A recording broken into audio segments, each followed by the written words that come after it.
Good afternoon or morning, everybody, and welcome back to another weather forecast here by Asian Weather Forecast. And this is going to be a severe weather update here for portions of the south central and southwestern United States here, as we're looking at for some more severe weather for the next 2 days here. We're looking at for some pretty intense supercells possibly today across New Mexico and Texas, and very similar scenario into the Texas Panhandle later tomorrow as well. So we do have two back-to-back slight risks for severe weather for portions of these similar areas. In this video, we'll be going over the locations that can get the worst, the timing, and as well the impacts, whether tornadoes, hail, or wind here. So be sure to stay tuned if you live in this area.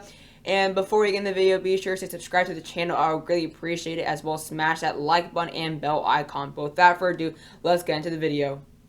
So here's a look now at the day one forecast. So we do have a pretty widespread slight risk for portions of eastern New Mexico, western Texas, and the little tips there of Oklahoma and Colorado. So we are seeing a very similar area that we saw severe weather yesterday. Actually, some pretty major and strong tornadoes earlier last night into portions of the western panhandle of Oklahoma and outside of the Texas panhandle. So we're watching for a more similar area today, except it's a little bit more towards the west. At least the tornado risk is a little bit more towards the west. But overall, we do have a slight risk for those areas that got hit quite hard last night. The slight risk is included around 1.4 million people, including much of the Texas Panhandle, Lubbock there, Amarillo, and as well going to areas like Roswell, New Mexico, and Clovis, New Mexico. So it is a little bit more towards the west compared to the last risk we saw earlier this week. As well, we do have some pretty widespread marginal risk today. We do have a marginal there for portions of the Midwest, including Wisconsin and Minnesota. And as well, we do have a marginal down there for portions of South Central and Central Florida. And the main marginal we're watching out for today, obviously, is the marginal that is the little outer layer for that slight risk here. So we do have a pretty widespread marginal for portions there, Texas, eastern portions of Colorado, as well much of eastern and central New Mexico, western Oklahoma, and southwestern Kansas. So we're going to be seeing some scattered storms there outside later this evening here. As well, we do have a pretty widespread general risk for severe weather for much of the western and central United States there, as we are looking at for some pretty widespread discrete cells later this afternoon, for portions of eastern and central Texas as well. We're starting to see some severe storms across Colorado, Wyoming, Nebraska at the moment here, but those obviously won't produce anything too crazy, which is why it's only under a general risk. The tornado risk as well is a 5%, just like yesterday, but it's a little bit more widespread and a little bit to the west. So we do have a 5% chance for one little area where we had a 5% chance yesterday, and that's for the northern panhandle of Texas. But it's really mainly including New Mexico, basically. So this 5% does include around 213,000 people, including Roswell, New Mexico, Clovis, New Mexico, Carlsbad, New Mexico, Artesia, New Mexico, and Pecos, Texas. So it's a little bit to the west compared to yesterday. So that is good. We are not expecting the worst of the tornado risk for the areas that we saw yesterday. However, those areas that did get hit pretty hard yesterday are still under a 2% chance for tornadoes. So we can't rule out the possibility for a scattered tornado or so within that region across the Texas Panhandle and far western Oklahoma. This 2% does include around 1.5 million people, including Lubbock, Amarillo, Midland, Odessa, and Hobbs, New Mexico. So it's a little bit more widespread, including much of eastern New Mexico, western Texas, and the tips there of Colorado and New Mexico. The wind threat here is at a 15% chance here, as you do see. So we're going to be seeing as well a slight risk here for the winds, but it's going to be a little bit kind of enclosed here compared to the overall slight risk. You can kind of see the wind threat is kind of right in the middle of that 15%. So not every area that is under the 15% is for the winds. You can kind of see it's a little bit more enclosed to a certain region. And so the hail is the reason why this slight risk is so widespread. Obviously, we are be seeing some pretty variable lapse rates for widespread and large hail. We can very well expect possibly 3, maybe to 4-inch max, 4-inch max. But we are definitely watching out for some significant hail here. Could we get a 15% chance, significant risk? That is definitely something to keep a close eye on. But at the moment, it's only at 15%, and it includes around 1.4 million people: Lubbock, Amarillo, Odessa, Roswell, and Clovis, New Mexico, with the reasoning for those marginals across Minnesota and Florida there as well for the wind threat, but mainly for the for the hail threat, but mainly for the wind threat at the moment. But let's now go ahead and take a look here at the risk for tomorrow. So here's looking out at tomorrow's source, and actually, yes, or the previous up in the SPC, this is actually, it was an enhanced risk for a portion of Texas, but they have reduced it to a slight risk. So we do have back-to-back slight risk. So today is definitely looking like it's more severe compared to tomorrow, but we do have a slight risk still. So marginal risk is pretty widespread. Another marginal for portions of the Great Lakes there off Lake Michigan, including Wisconsin and portions there of the Michigan Mitten area. And we do have some more widespread general risk for severe weather across the central and western United States, as we'll be seeing really warm temperature, ton of moisture. So we're going to be seeing some scattered storms here across the plains tomorrow as well. So could very well be seeing maybe an increasing marginal to expand by tomorrow. But let's go ahead and look at the marginal risk in general, including around 6.4 million people, including San Antonio, Austin, Lubbock, Abilene, and Killeen. And then areas here in the marginal include Green Bay, Wisconsin Dells, just outside Eau Claire, and just outside there of the Traverse City region. So it's including kind of much of the Great Lakes and kind of more rural areas outside of Madison, outside of Muskegon, outside of portion of Milwaukee. But the slight risk is included around 500,000 people, basically 500,000, including Midland, Odessa, Del Rio, Carlsbad, New Mexico, once again, and West Odessa, Texas. So it's including some similar areas like Odessa and Carlsbad. You guys are in the back-to-back risk for tomorrow and today. Tornado risk has been reduced. It was at 5% earlier, but now it has been reduced to 2%. So tomorrow, we're not looking at a big tornado day. Today's not a big tornado day, but it's still at 5%. But around 627,000 people under this 2%, including Midland, Odessa, Roswell, Del Rio, and Hobbs. And then the wind threat is, of course, the second biggest threat with a hail at a biggest threat with a 15% chance SIG. So that's the reason why it's only a slight risk, because the hail risk did go back to a 15% SIG when it was previously a 30% chance SIG. But the SIG risk is included around just under 500,000 people, including Midland, Odessa, Carlsbad, West Odessa, and RTC. But let's go ahead and take a look now at the models. So here's a look now what we're going to be seeing here for the next few hours. So in the next hour or so, like I did say, we will be seeing some scattered discrete cells coming from the Gulf of Mexico, including eastern Texas and central Texas. We will start to see some widespread discrete cells, across the area like Austin, maybe including San Antonio, just because of how favorable the conditions are for some scattered storms.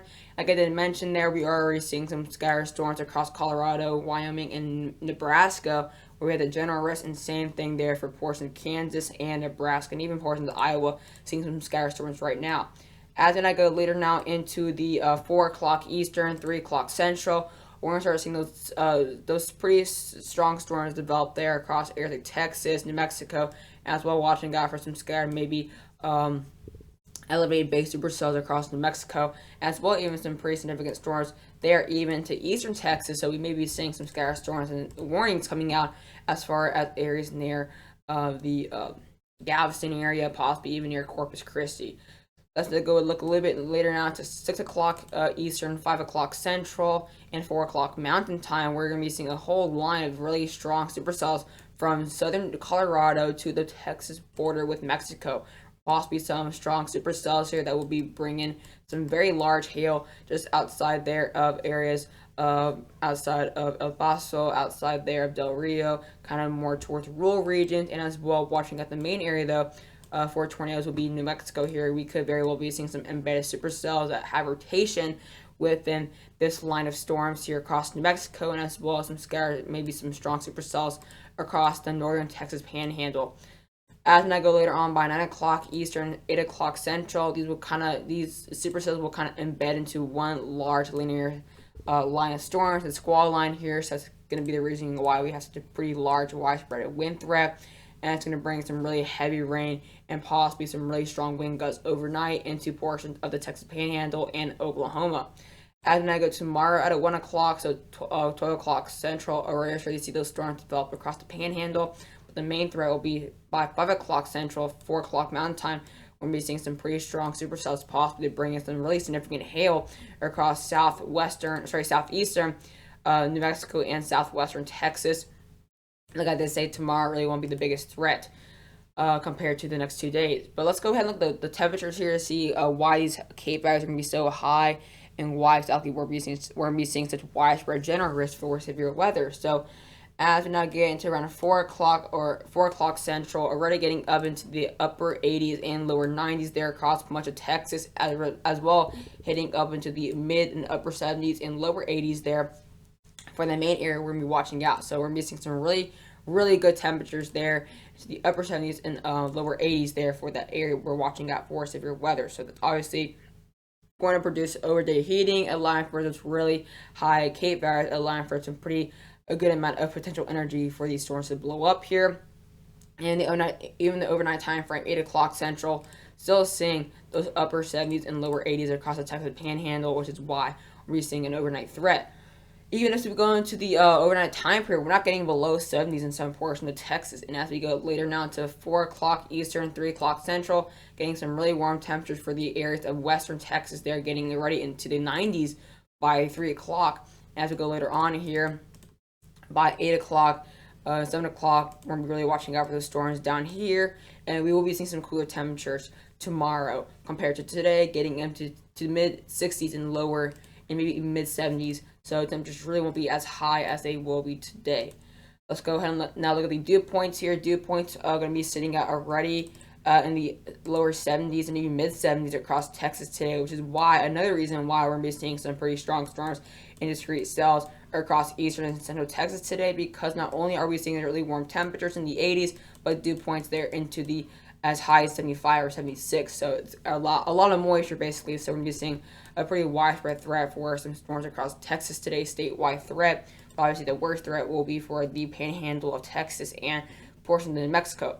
By 7 o'clock Eastern here, 6 o'clock Central, we will sort of see those dew points kind of increasing here, seeing some numbers there in the lower 60s and mid 50s across New Mexico. So dew points will not be that high across New Mexico today, but as these storms go into areas like Texas and Oklahoma, they will be in the lower 60s dew point wise. So dew points are not really high today, which is why it's not a big threat for severe weather and not an enhanced risk. And tomorrow we'll be seeing a little bit better dew points here. Going to get lower temperatures, but better dew points, like in the mid 60s there, maybe as high as 68. So tomorrow's going to have lower temperatures, but better dew points. Let's now go ahead and look at the Cape values here. So as a result of all the moisture and really warm temperatures, we're going to be seeing over 3,000 joules per kilogram there, Cape-wise, for portions of eastern and central Texas, which is why we're going to be seeing already some discrete cells developing right now. But by 12 o'clock here, going to start seeing up to 1,000, maybe 2,000 joules per kilogram there across Mexico and Texas. As we now get to around 5 o'clock Eastern, 4 o'clock Central, going to already get up to around some scatter areas there across Mexico, nearly 3,000 joules per kilogram. But look at how high these Cape values are across Texas today, over nearly just under 4,000 joules per kilogram across some areas. So really widespread severe weather. But like I did say, Cape values really won't be too crazy today, maybe just over 3,000 across areas in New Mexico, but today really won't be too crazy. And as we now go into tomorrow here, we're going to be seeing some better Cape values in the early afternoon hours, getting over 3,000 joules per kilogram. When it comes to the actual time frame for severe weather, we'll kind of stick just under 3,000 at around 2,700, maybe 2,900 for those areas. So Cape values aren't too shabby though. Let's now go ahead and look at the SRH here for today. So let's actually go for today. We're going to be seeing here by the afternoon time frame some cells of over 400 meters square per second square, and this is 0 to 3 kilometers, so it's a little bit higher in the atmosphere, which will allow those numbers to be a little bit higher. By 8 o'clock Eastern, 7 o'clock Central, and 4 o'clock and 6 o'clock Mountain Time, going to get already some good cells here in New Mexico that bring in over 600 meters square per second square. They're as high as 3 kilometers, and even some similar cells that could bring in those numbers, maybe 300, 400 meters square per second squared across portions of Kansas. And I did not mean to move my screen. Let me actually go back there. In the overnight hours, these numbers will obviously decrease to around 200 to 300 meters square per second squared. But we're going to be seeing as well some pretty good cells with those numbers tomorrow, getting it as high as possibly 600 to 700 meters square per second squared. And that could be a result of how big those hail numbers will be. Let's go ahead and look at those supercell composite numbers, though. As we go into the next few hours, we're going to be seeing some scatter numbers from the threes across portions of Texas today. We're gonna be seeing some really low numbers for supercells because of those discrete cells. We'll obviously getting some better numbers there across New Mexico and Texas as we get to around 1 o'clock Central, 12 o'clock, 12 o'clock Mountain Time. Gonna get up to around 8s or maybe 7s there for supercell composite, but gonna not get too high until we get to around 4 o'clock Central. Gonna get up to around a 19, maybe 20 there on the SCP here. So we're going to get a better probability for supercells, and these numbers will get maybe as high as maybe a 10 across the Texas Panhandle, and as well some scattered higher numbers near 8 or 9 across western Texas. So like I did say, severe weather will be very widespread today, let's just say the least. So we can be seeing some widespread severe thunderstorm warnings here. By 6 o'clock Central, going to get some numbers there across. You see all these little kind of dots across Colorado and New Mexico, around anywhere from a 9 to as high as a 15. So overall, supercells will be very widespread across Texas and New Mexico today. And as we go into tomorrow, similar scenario, going to be really widespread by around 4 o'clock Central, getting some linear lines of supercells from New Mexico to Texas, border with Mexico. So going to get around as high as maybe a 20 to 25 on the scale here, and then obviously it'll decrease in the overnight hours. And last but not least, let's go ahead and look at the significant tornado parameter as we go into around the next few hours in the afternoon. We're going to get some numbers already as high as a 5 across the Texas Panhandle there, and even near a 3 across New Mexico by around 3 o'clock Central. And as we now go around 5 o'clock Central, 4 o'clock Mountain Time, going to get as high as around an 8 for a portion of New Mexico. So really watching out for some tornado threats across New Mexico and Texas. And as we go later in the overnight hours, 9 o'clock Central, going to get up to around an 8, nearly a 9 for areas just outside of Amarillo. So really watching out for some tornadoes for the Panhandle. And as we go tomorrow, though, as well, we're going to be seeing a little bit lower threat for tornadoes, but we will get numbers up to maybe possibly around a 7, maybe a 6, maybe just under a 5. But really watching out maybe from 5 to 7 there across Texas. But I hope you guys enjoyed the video, and I'll see you guys later.